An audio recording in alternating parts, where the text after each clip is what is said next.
Hello guys and welcome to our channel. आज के video के अंदर हम स्टडी करेंगे मैट्रिक्स के अंदर इन्वर्स ऑफ मैट्रिक्स के बारे में। हमको एक मैट्रिक्स दिया होता है, उसका इन्वर्स कैसे फाइंड किया जाता है वो आज के वीडियो के अंदर हम स्टडी करेंगे। यहाँ पर हमको एक मैट्रिक्स दिया हुआ है, इफ ए इक्वल्स टू एक मैट्रिक्स दिया हुआ है देन फाइंड ए इन्वर्स। मैं आपको एक बात गारंटी से बोलूँगा, ये वीडियो अगर आपने एंड तक देख लिया तो ये वीडियो देखने के बाद इन्वर्स का कोई सा भी एग्जाम्पल होगा आप अपने आप से खुद से उसको सॉल्व कर पाएंगे। मैं बोलूँगा बस सिर्फ वीडियो के अंदर ध्यान से एंड तक बने रहिए।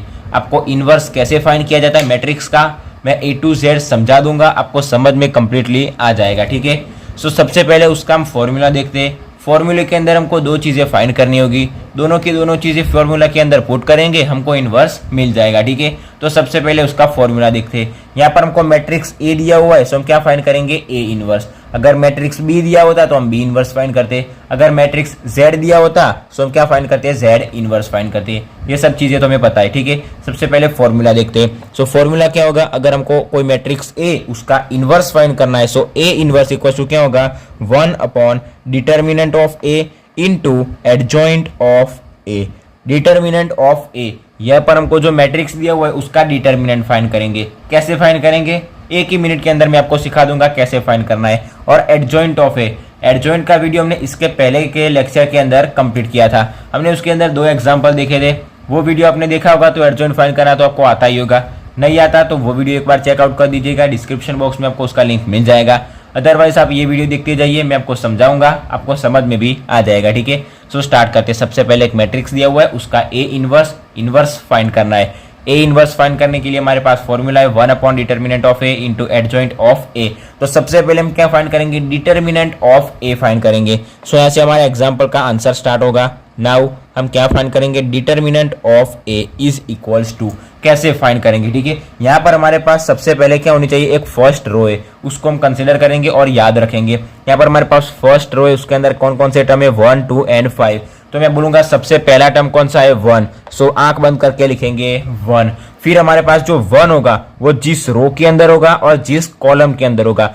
यहाँ पर हमको रो और कॉलम उन दोनों की नॉलेज होनी चाहिए। अगर आपको रो और कॉलम के बारे में नॉलेज नहीं है, उनके बारे में पता नहीं है, आपके लिए एडजॉइंट फाइंड करना और इन्वर्स फाइंड करना हार्ड पड़ेगा। ठीक है, रो और कॉलम और पूरा का पूरा मैट्रिक्स के बारे में हमने स्टडी किया था, टाइप ऑफ मैट्रिक्स, वो वीडियो भी आप देख लेना, उसकी भी लिंक आपको डिस्क्रिप्शन में मिल जाएगी, वहां से आप उसको डायरेक्टली चेकआउट कर सकते हैं। ठीक है, तो सबसे पहले हमारे पास कौन सा टर्म है, कौन सा एलिमेंट है 1, हमने 1 लिख दिया। फिर 1 जिस रो के अंदर होगा उसको हम ब्लॉक करेंगे, जिस कॉलम के अंदर होगा उसको हम ब्लॉक करेंगे। अभी यहाँ पर हमारे पास 4 एलिमेंट बचेंगे, जो भी 4 एलिमेंट बचेंगे हम उनका क्या करेंगे डिटर्मिनेंट फाइंड करेंगे। कौन से 4 एलिमेंट बचे याद रखिएगा, -1 2 3 1, उसका क्या फाइंड करेंगे डिटर्मिनेंट फाइंड करेंगे, मतलब -1 2 3 1, वो अभी हमने लिख दिया। डिटर्मिनेंट कैसे फाइंड करते हैं वो उसके नेक्स्ट स्टेप के अंदर देखेंगे। ठीक है, बीच में ऑलवेज क्या आएगा माइनस आएगा। किसके अंदर माइनस आएगा, जो भी सेकंड स्टेप होगा उसके अंदर माइनस आएगा। थर्ड टर्म जो होगा वो पॉजिटिव आएगा। ठीक है, सेकंड टर्म के लिए माइनस आएगा। यहाँ पर हमारे पास सेकंड एलिमेंट कौन सा है 2,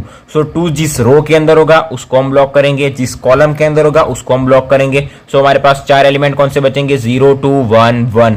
हम क्या लिखेंगे ये लाइन के अंदर 0 2 1 1, ये हमारे पास 4 एलिमेंट बचे, उनको हमने 2 लाइन के अंदर लिख लिया, डिटर्मिनेंट के अंदर लिख दिया।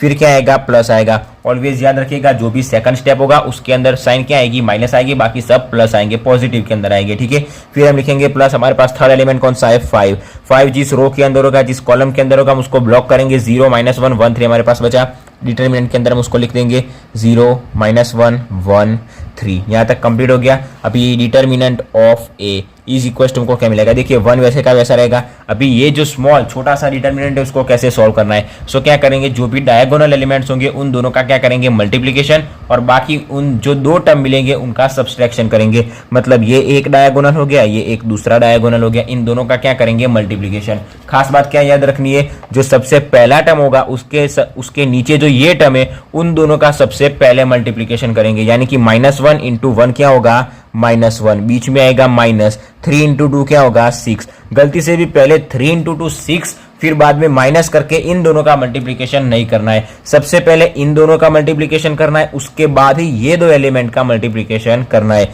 फिर बीच में आएगा ये -2, फिर 0 इंटू 1, सबसे पहले इन दोनों का मल्टीप्लीकेशन, 0 इंटू 1 क्या होगा 0, बीच में ऑलवेज माइनस, जो यहाँ पर हम क्या करेंगे ब्रैकेट करेंगे उसके अंदर ऑलवेज बीच में क्या आएगा माइनस आएगा, फिर 2 इंटू 1 होगा 2, फिर यहाँ पर ये +5 वैसे का वैसा, डिटर्मिनेंट को सॉल्व करेंगे सो अंदर माइनस आएगा, 0 इंटू 3 क्या होगा 0, माइनस 1 इंटू -1 क्या होगा -1, सो ये माइनस इंटू -1 सो +1 हो जाएगा, सो इक्वल टू 1 वैसे का वैसा रहेगा, -1 -6 क्या होगा -7, -2 वैसे का वैसा 0 -2 क्या होगा -2, फिर ये +5 +0 +1 क्या होगा 1, -7 इंटू 1 क्या होगा -7, माइनस माइनस हो जाएगा +2 इंटू 2 होगा 4 5 इंटू 4 क्या होगा 9, -7 + 9 हमको क्या मिलेगा 2, सो हमको डिटर्मिनेंट ऑफ ए क्या मिल गया 2 मिल गया। सबसे पहला स्टेप यहाँ पर ये वाला कंप्लीट हो गया। अभी हम क्या फाइंड करेंगे एडजॉइंट ऑफ ए फाइंड करेंगे।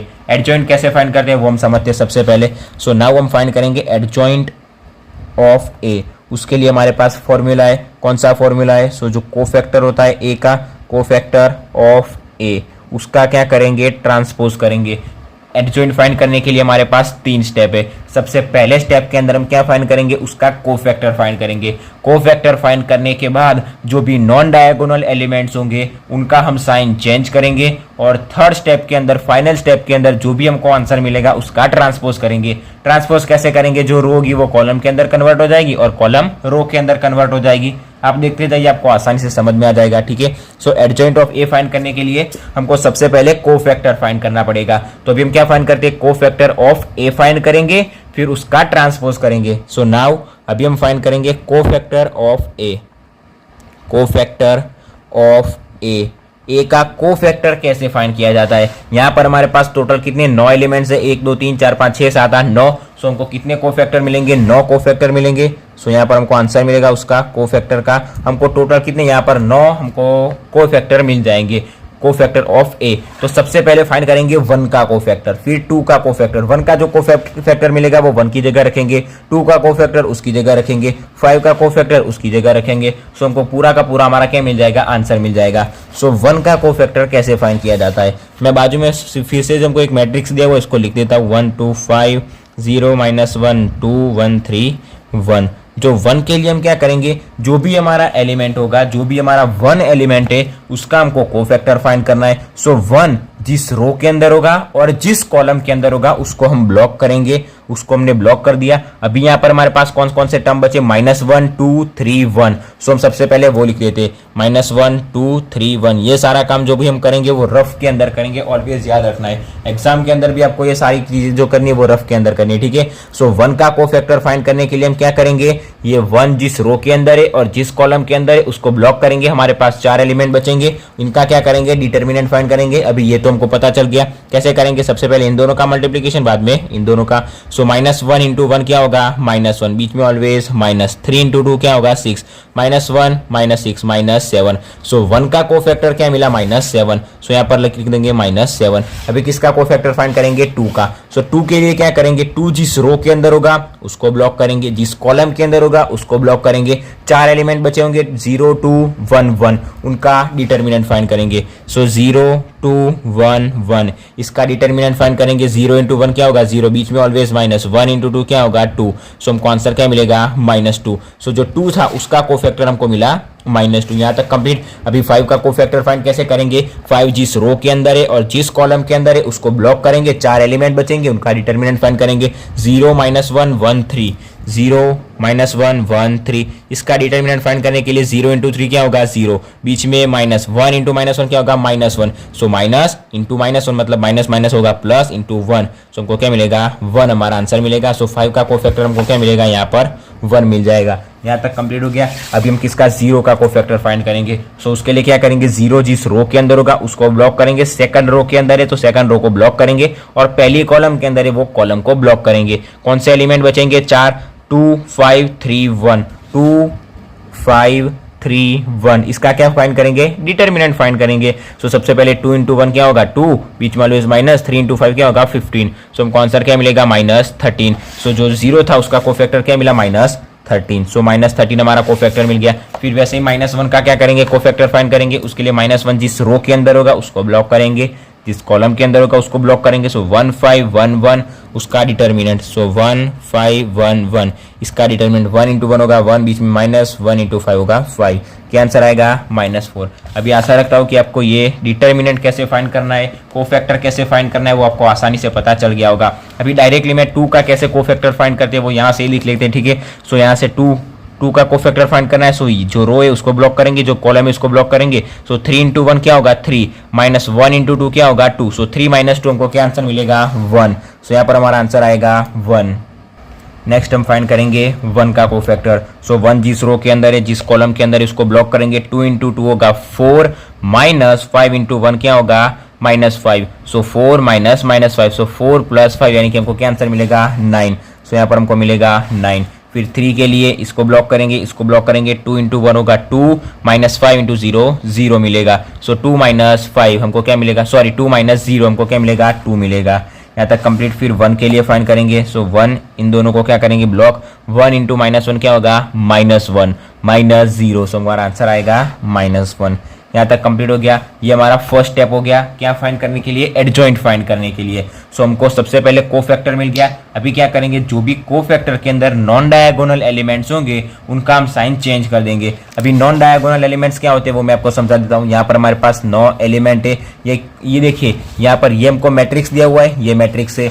ये भी क्या हुआ है 3x3 मैट्रिक्स होता है, ये भी 3x3 मैट्रिक्स होता है। सो इसके अंदर नॉन डायगोनल क्या होता है और डायगोनल क्या होता है, ठीक है। सो ऐसे जो टर्म होते हैं उसको हम क्या बोलते हैं, डायगोनल बोलते हैं। ये ऐसी सीधी लाइन के अंदर जो जाता है, जो क्रॉस बनता है उसको हम क्या बोलेंगे, डायगोनल एलिमेंट्स बोलेंगे, जो हमने मैट्रिक्स के टाइप्स के अंदर स्टडी किए थे। सो ये क्या होगा, एक डायगोनल, ये हो गया दूसरा डायगोनल।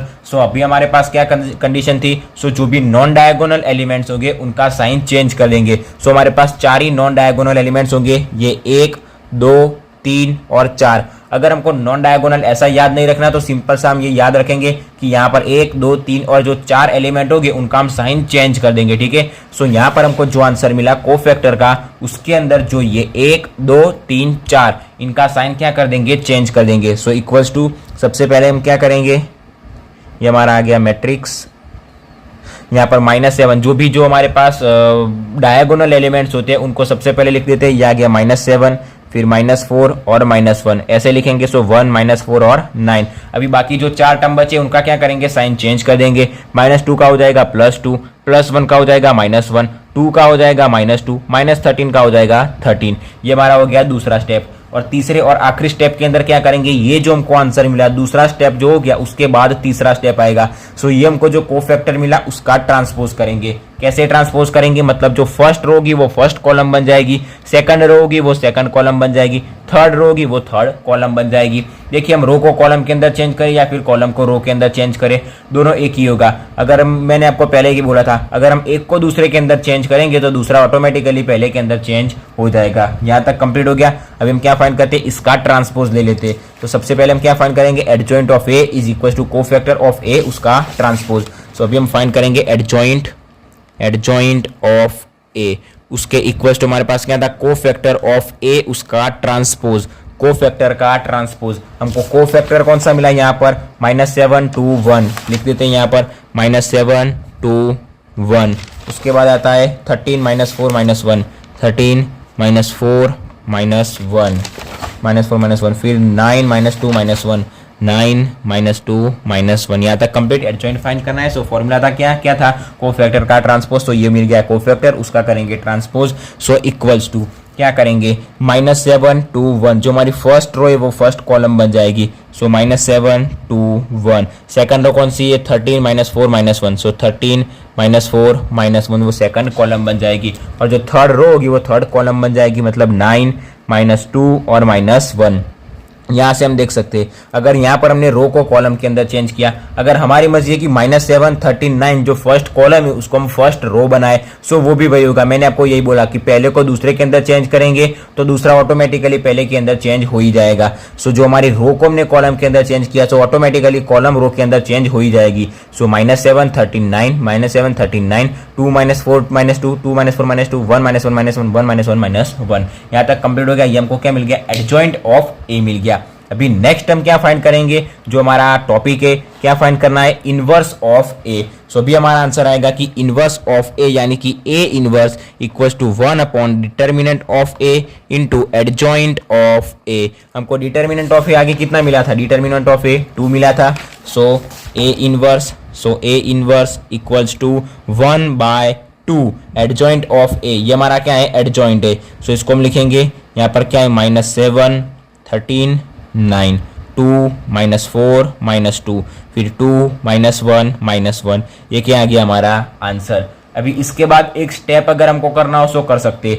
ये एक हमारा आ गया आंसर। एग्जाम के अंदर आपको ए इनवर्स फाइंड करना होगा, आपने यहाँ तक फाइंड किया होगा, पूरा मार्क्स आपको मिल जाएगा। अगर आपको एक और स्टेप करना है इसके अंदर, सो ए इनवर्स इक्वल्स टू क्या करेंगे, जो 1/2 है वो इसके अंदर मल्टीप्लाई कर देंगे, यानी कि -7 जो है उसको भी 2 से डिवाइड करेंगे। 1/2 यानी कि क्या, 2 से उसको डिवाइड करना, ठीक है, उसका आधा। फिर जो 13 है उसको भी 2 से डिवाइड करेंगे, 9 को भी 2 से डिवाइड करेंगे, 2 को 2 से डिवाइड करेंगे सो 1 मिलेगा, -4 को 2 से डिवाइड करेंगे सो -2 मिलेगा, -2/2 करेंगे सो -1 मिलेगा, 2 को 2 से डिवाइड करेंगे सो 1, -1 को 2 से डिवाइड करेंगे सो -1/2 -1/2। यहाँ तक कंप्लीट हो गया। ये हमारा हो गया दूसरा आंसर। एग्जाम के अंदर आप ये स्टेप क्लिक कराओगे या फिर ये स्टेप, आपको पूरा का पूरा मार्क्स मिल जाएगा, ठीक है। सो आज के वीडियो के अंदर हमने स्टडी किया, कोई सा भी अगर हमको मैट्रिक्स दिया हुआ है उसका इनवर्स कैसे फाइंड किया जाता है, ठीक है। एडजॉइंट मैंने आपको फाइंड करना है, यही वीडियो के अंदर सिखा दिया एक बार फिर से। बाकी डिटरमिनेंट कैसे फाइंड करना था वो हमने आज सीख लिया। सो यहाँ पर हमारे पास कौन सा था, एडजॉइंट ऑफ ए जो हमने फाइंड किया वो 1 -1 था। सो 1 -1 मतलब हमारे पास ये एलिमेंट कौन सा था, 1 था। और 1/2, 1 को 1/2 से डिवाइड करेंगे तो हमको क्या मिलेगा, 1/2 आंसर मिलेगा। मतलब ये हमारा आंसर आएगा, या तो एक ये वाला आंसर आएगा या तो ये एक वाला आंसर आएगा, ठीक है। ये दोनों क्या हो गए, हमारे आंसर हो गए। एग्जाम के अंदर आप यहाँ तक कैलकुलेशन करो या फिर यहाँ तक कैलकुलेशन करो, आपको पूरे के पूरे मार्क्स मिल जाएंगे, ठीक है। सो आज के वीडियो के अंदर हमने स्टडी किया इनवर्स ऑफ मैट्रिक्स के बारे में, एक एग्जाम्पल स्टडी किया। हमारे पास फॉर्मूला था डिटर्मिनेंट ऑफ ए से उसको डिवाइड करेंगे और इनटू क्या करेंगे, एडजॉइंट ऑफ ए। दोनों के दोनों कैसे फाइंड करने हैं मैंने आपको फिर से सिखा दिया।